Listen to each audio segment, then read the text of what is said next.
Hi, and welcome to Nonprofit Spotlight. I'm Steve Pleich, and I'll be your host for this edition. The Nonprofit Spotlight is a production of the Volunteer Advisory Committee here at Community Television. Every month we highlight a nonprofit in our community that's doing really, really great work, and we're so fortunate this month to have Jonathan Pilch, who is the director of the Watsonville Wetlands Watch. Jonathan, welcome. Thank you. And we've got a small roll-in I think we'd like to see, tell you a little bit about some of the folks who are doing this great work and just give you an idea, a little taste of what we're going to be talking about. So let's watch that roll-in, and then we'll come back and Jonathan and I will talk about it a bit. Hi, my name is Bill Kottmeyer. I'm a volunteer docent here at Watsonville Wetlands Watch. They've been a great learning experience for me, working with the kids and doing the field trips. Also working with the Wetland Stewards. It's a program here that they do for the students at Pajaro Valley High School, where they do restoration projects. They also work with students on field trips and teach them about water chemistry and healthy wetlands. And I really enjoy the time, and I didn't really know that this whole place really existed. I didn't know about the sloughs and what a great resource we have here in Watsonville. Also, wetlands are really critical to the state of California and to the country. My name is Kathy Fieberling, and I'm the volunteer and the outreach coordinator for the Watsonville Wetlands Watch. And I've been here for 11 years. This is the best job of my life. It's been the most fun. I love the mission. The mission is to protect, restore, and foster appreciation of the wetlands of Watsonville. And that is a wonderful mission, something that I believe in. But one of the reasons why I love my job is because of the education that we do. So we bring thousands of school kids, local school kids, into the wetlands every year to do environmental education and also to connect them to nature. And I think there's a real nature deficit problem today with kids. So I think that that's super important. As volunteer coordinator, I recruit and train and coordinate the volunteers, because we couldn't do what we do without all of our wonderful volunteers. Hi, my name's Mary Paul, and I work here as a stewardship manager for Watsonville Wetlands Watch. Basically, that means I am out on the field a lot, planting native plants in areas that are that we're trying to improve for wildlife habitat and also for water quality improvement, and doing lots of fun things involving the community and the students here in the Pajaro Valley. I work with the students in the Pajaro Valley Unified School Districts, bring them out into the field to work on some of our restoration projects, and I run community volunteer days once a month where anybody from the community can come out and get involved in the restoration out here in Watsonville. My name is Emily Howard, and I'm the director of the education programs here at Watsonville Wetlands Watch. And I run or manage the 4 youth programs that we run out of here. What excites me about this organization, I'm fairly new to it, I've been here for a little over a year, is that our restoration programs are quite literally healing the wetlands and bringing community members to help with that. And then we have these great environmental education programs that are exposing kids to the wetlands and the wonders of them, and hopefully fostering an appreciation and creating a next generation of environmental stewards here at Watsonville Wetlands Watch. I was immediately fascinated to see how many active docents and volunteers we have here. I really feel like it speaks a lot to our organization. People want to be involved with us, and that's exciting for me.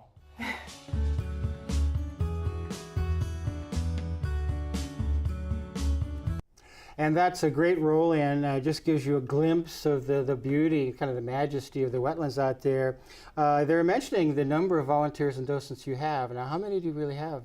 So we have over 200 docents that have graduated through our docent training program in the last 12 years or so. Isn't that something? And then we do offer a 4th Saturday volunteer restoration project. So over the course of a year, we'll probably have another 500-600 people that'll come out through the fourth Saturdays to volunteer on Oh, restoration that's terrific. projects. It's great to have that kind of level of engagement. Tell our audience a little bit about yourself, Jonathan, and then maybe just a history of the Watsonville Wetlands Watch, and maybe a little bit about the wetlands themselves. Sure, yeah, absolutely. So, born in Los Angeles and studied natural resource management at University of California, Berkeley. Oh, okay. Got a degree in geography, and which is really about how places change over time. And kind of came to Watsonville Wetlands Watch using that geography lens of getting involved with an organization that's played a really significant role in how the Watsonville area has changed over the last 20, 25 years or so, and has an important role to play in the future of the Watsonville area. Yeah. So excited to have been here. I've been working for Watsonville Wetlands Watch for about 12 years. Started as a restoration specialist and have worn many different hats for the organization, and I'm now the executive director. Wonderful. And so now the wetlands themselves are situated out by Pajaro Valley High School, of course, and in that area. What's the size, basically, of the wetlands out there? Yeah, so we have approximately 800 acres Is that right? of mostly freshwater wetlands in the South Santa Cruz County. So they start, they're spring fed, so they're not fed by rivers or creeks. Right. And they there's 6 different sloughs, and they each start with a spring at their headwaters. They're in Larkin Valley, like a little bit south of La Selva Beach. And then there's Watsonville Slough, which starts in the city of Watsonville. And that's the main spine of the slough system. And all the different sloughs feed into Watsonville Slough, running through the middle of the city of Watsonville, and then out through the county areas, through the agricultural areas off Beach Road, and eventually draining into the Pajaro River and the Monterey Bay. Fascinating. You know, we had a while back Gray Davis, who you know, not Gray Davis, from the Elkhorn Slough. Gray Hayes. Gray Hayes, Yeah. There you go. I got Gray Hayes. We had Gray, and he was so fascinating talking about the biodiversity. You were mentioning that you are freshwater there, rather than the Elkhorn Slough is brackish or saltwater. That's right. So historically the Watsonville Slough system were more tidal. Oh, There's a tide gate that was placed in the 1930s that kind of kept the tidal flow from going back up into the slough system as part of converting the whole slough system into a really highly productive farming landscape.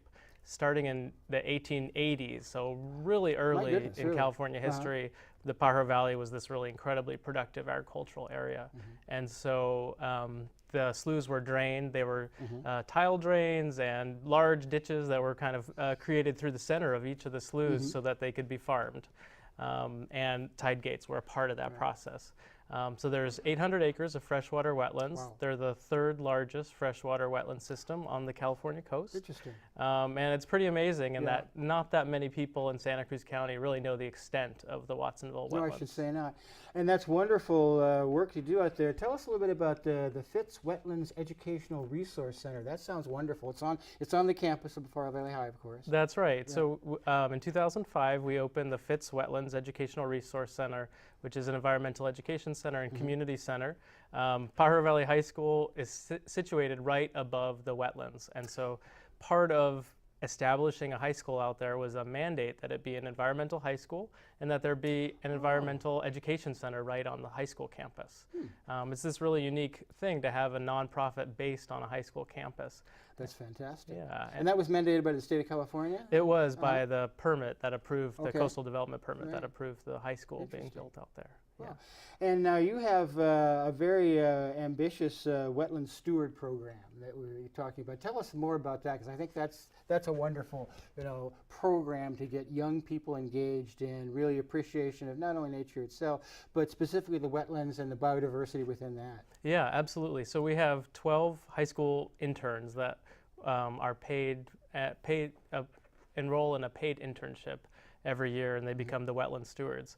And then they go out through the course of the year and teach middle and elementary school students about the wetlands, the watershed, and all kinds of different things related to that over the course of 8 weeks. Yeah. So 400 middle and elementary school students throughout the PVUSD, the Pajaro Valley Unified School District, go out on this journey, watershed journey, really, where they kind of like learn from the beginning what a wetland is, and then hopefully, learn how to take care of them, how to translate that knowledge, appreciation into action. But they're out testing water, they're collecting water samples, looking at the water under a microscope, seeing that it's not just water, but there's this incredible diversity inside the water of incredible ecology in there. And I'll share with you, for many years I've been a steward with Save Our Shores, and one of the most gratifying experiences I had was doing beach river cleanups with school-age children, just to see the sense of discovery and wonder that they have about nature and about either the beach or the rivers or the wetlands. And that's a wonderful thing to introduce them to, introduce the younger generation to. Yeah, absolutely. And it's also about getting them comfortable with being outside. I think a lot of young people are a little bit squirmish, especially as they get into the middle school years and high school years. So we really want to make sure that everybody who goes through our programs feels comfortable being outside, can really enjoy what a pleasure it is to be out in those areas, and then find the magic of how special these places are. Now you're saying that you have the stewards, there's a docent program. Now how can somebody get involved with the docent program? Which sounds fascinating. Yeah, so every year we train approximately 10 to 15 adults who come out and assist with the field trip. So our education programs reach about 2,500 students every year, and we couldn't do that without the help of docents who are helping with these educational field trips. They're leading stations, they're introducing kids to the wetlands, they're doing a whole wide range of different activities on the field trips.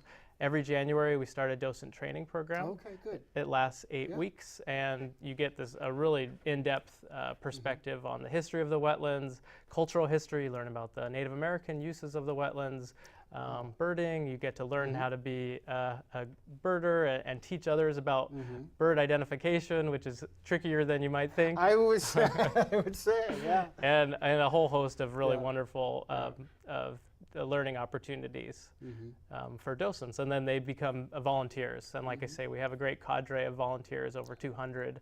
So it's a great community to be a part of. Well, we want to make sure that we tell people how they can get involved with that if they find that as fascinating as I do. If they want to get involved with the docent program, they can just go to your website and there'll be some information there. That's correct, yeah.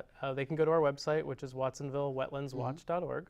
And they'll be able to go to our volunteer section. And there's a whole host of volunteer opportunities between our 4th Saturday restoration days, where people can come out.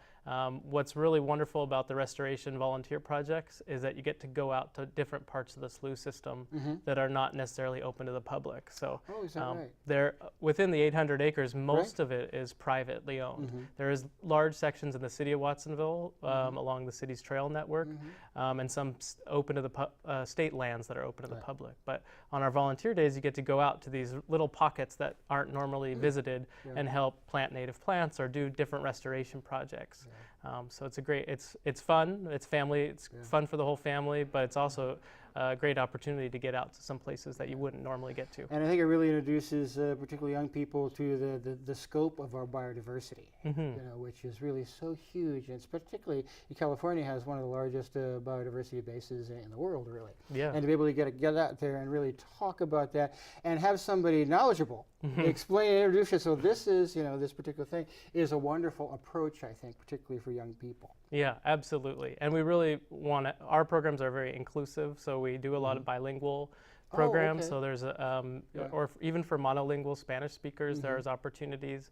They're very family friendly, and we do a lot of work to make the feeling of volunteer days feel very inclusive. So this year for World Wetlands Day, for example, we had over 300 people come out. We served free lunch. We had a mariachi band that serenaded That's wonderful. planters. That's wonderful. And so just trying to make these experiences really fun for people. But on the biodiversity tip, the sloughs support over 23 different threatened and endangered or species of special concern, native plants and animals. So that's the Watsonville Slough System. So they really support a huge diversity of wildlife. And there's another thing that I did read in your website, and excuse me for having to look down and refer to this. It says the restoration of 80 acres of environmentally sensitive habitat areas which surround Pajaro Valley High School. This is a wonderful thing.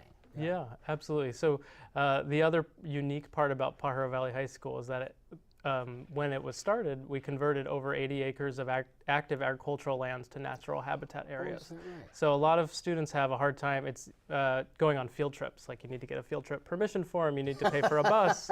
You need to take How all well these I steps. remember, yeah. So, And so we now have an outdoor environmental natural space, a big nature preserve that's right on the high school campus. So you don't need a field trip permission form. Teachers can just take their students out, get outdoors, and really learn from this outdoor classroom that's been created by other students over the course of the last 15 years or so. and now how, well, in duration or how much information does one get if you want to be in the steward program? You're a student, you're a school-age child. Is it a long training that you go through? Kind of explain a little bit about that. Yeah, so we do a 1-week orientation. The students have to apply, so it's an application and an interview process. Oh, really? They're selected. For a lot of them, it's their first job experience, so we're teaching them about what professionalism is and how do you work in a job setting.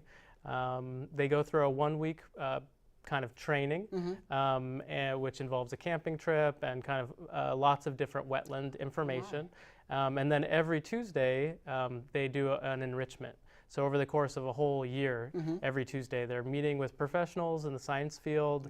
They're learning about wetlands. They're learning about interpretation. They're learning job readiness skills, resume building, kind of a whole host of different things that isn't just environmental education, but is a lot of environmental And I would really urge people who aren't familiar with the Watsonville Wetlands Watch to really go to the website, because so many of those things are articulated about the professionalism, about resume building, about how important it is to introduce a school-age child to the professional world, to being professional in their approach to anything, but in an atmosphere that's enjoyable and fun and exciting, but still being able to kind of build that professional approach to life. Yeah, absolutely. So we do a lot of work to just bring in different professionals from the science world into the classroom.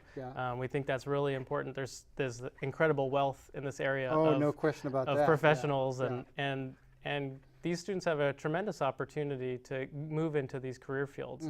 I think especially students from Watsonville area, Pajaro Valley, we're looking for more diversity in the sciences and in the green career field. And we know that green careers are a growing career sector. So about 3 years ago, we started the Green Careers Summer Institute, which is a 4-week apprenticeship, essentially, for a paid apprenticeship for high school students, where they learn about organic agriculture, natural resource management, water policy, work with the city of Watsonville, local farmers, fishermen, and learn about the various career paths that are open to them.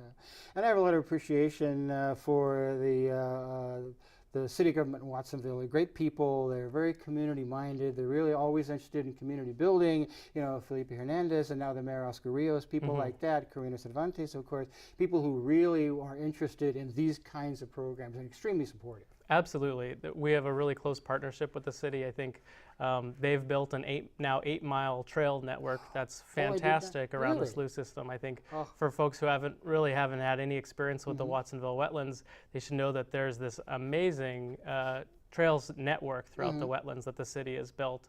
But they're absolutely, the city government and city staff are great partners to work with. I'm not a bit surprised. Really progressive city that has a great can-do attitude about wetland restoration, urban greening, and really making the wetlands, celebrating the wetlands and making them kind of a really important part of the city. So is now the Pajaro Valley School District, are they building kind of a curriculum around this kind of a career path that students can, get themselves, oriented to, say, geez, this is something I want to pursue, and then look toward college to kind of expand that? Yeah, absolutely. So I think that's really important to the school district, and that's a big part of our partnership, is kind of building the continuum of education that builds on itself from elementary to middle to high school, and then making those connections to Cabrillo College, to four-year university. So it's a really important part of the environmental education process, is that continuum.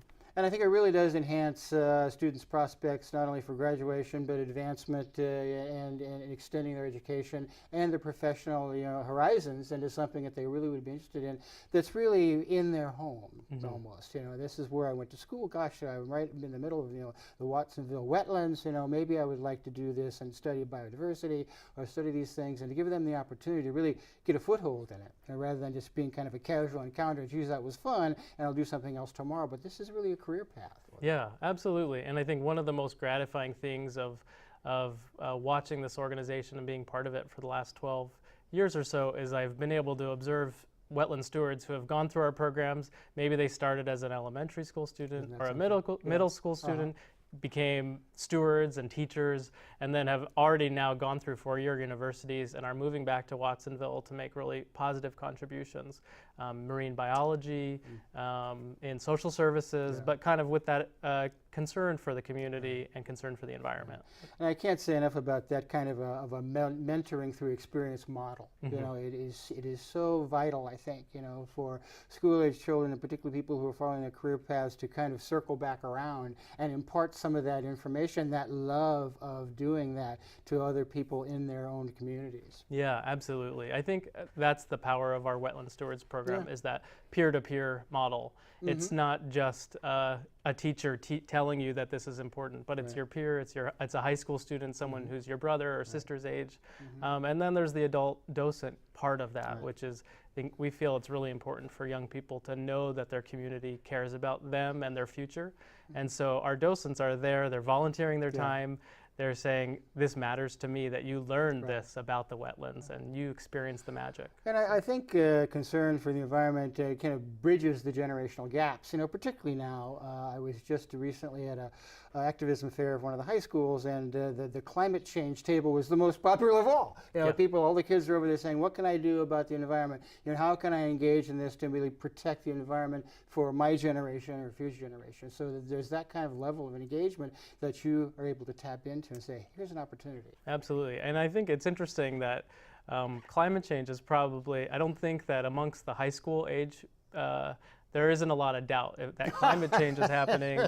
They understand that it is happening, and they're motivated to do something about it. So that's really exciting to see that the paradigm has changed, and kind of the basic knowledge base is changing for people who are in that kind of high school age. So now you say you've been there for 12 years. How's the program grown during your tenure of when you first started, and how have you seen it expand kind of into the community as you've been there 12 years now? Is a good long time. Yeah, absolutely. And I'm really fortunate to have kind of been part of the transition between an all-volunteer organization that Watsonville Wetlands Watch started as in the early 90s to a more so staff-driven organization. So when I started, there was 2 staff people. Now we have 10 really high-quality professional staff members who are doing a whole variety of different activities, from education to restoration. And while we're on that subject, let me remind people that Watsonville Wetland Watch does accept contributions and donations. So where can they go to make a contribution to this great work and to keep some of those staff members paid and working? Right, absolutely. So, as like yourself. So yeah, and as you understand the nonprofit world, yes, I do. You're always working to really expand services. No question. And so that's wonderful. That community support is really important. So they can go to our website and find a donation button there. But we also would encourage folks to just subscribe to our e-newsletter, which is a monthly newsletter all about the Watsonville Wetlands and the activities that we're doing to promote stewardship, restoration, education, things like that. Well, this has been way too quick a half an hour. We should do let's roll another half an hour on this. It's just so fascinating. And again, I would urge people to go to the website. But we've got a couple, 3 minutes. Give us a glimpse into the future for Watsonville Wetlands Watch. Yeah, I think our goal is to make sure that every student in the Pajaro Valley has outdoor experiential education. Right now, our programs probably reach about 15% of the PVUSD. And so we really want to make sure that 100% of the students in the Pajaro Valley Unified School District get outdoor field trips that are experiential, inquiry-based, and fun, and really teach stewardship and environmental education.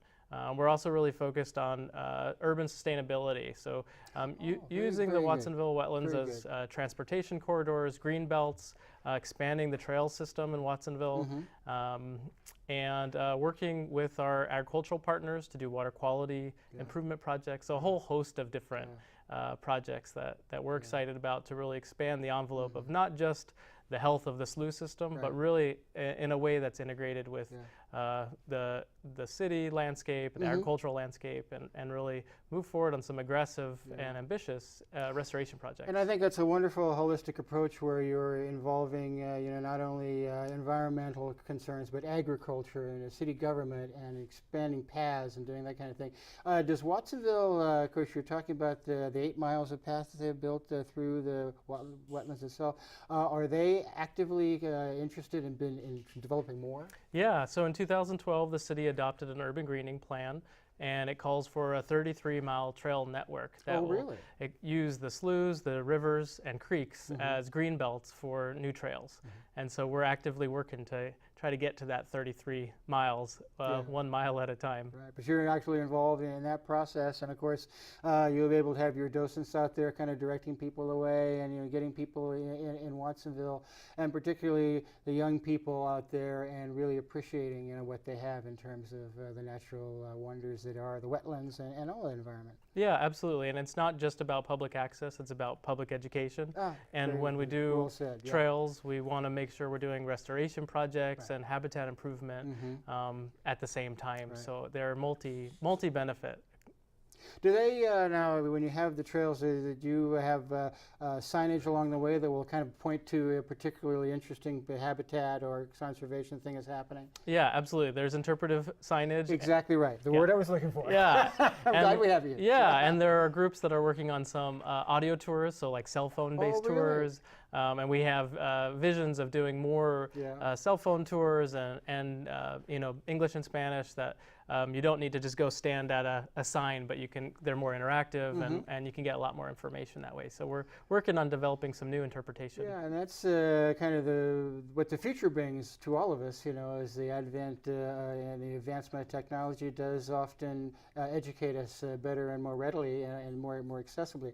I think that's a wonderful approach to that. So we've got another minute or so. Any final words for our studio audience? I was saying that this, of course, is going to be an evergreen program, so we're going to play this several times over the course of the year. So anything you'd like to impart before we go out? Yeah, I just would love people to consider coming out on a volunteer project. They're really fun, great way to see the sloughs, and really you will fall in love with how amazing of a resource it is. And to see bald eagles flying overhead, which is new to the slough system, or newly returned, to see burrowing owls, which is another newly returned species that was gone for 30 or 40 years.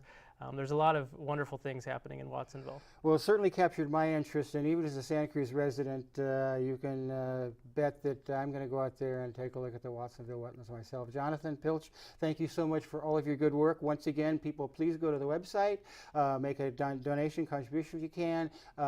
If you have some interest in being a docent, do that, but just go to the website. Be in here and continue the great work, and hopefully we'll be out to visit you very soon. But thank you so much, my friend. Thank you for your It's a time. pleasure. This has been a Nonprofit Spotlight. I've been Steve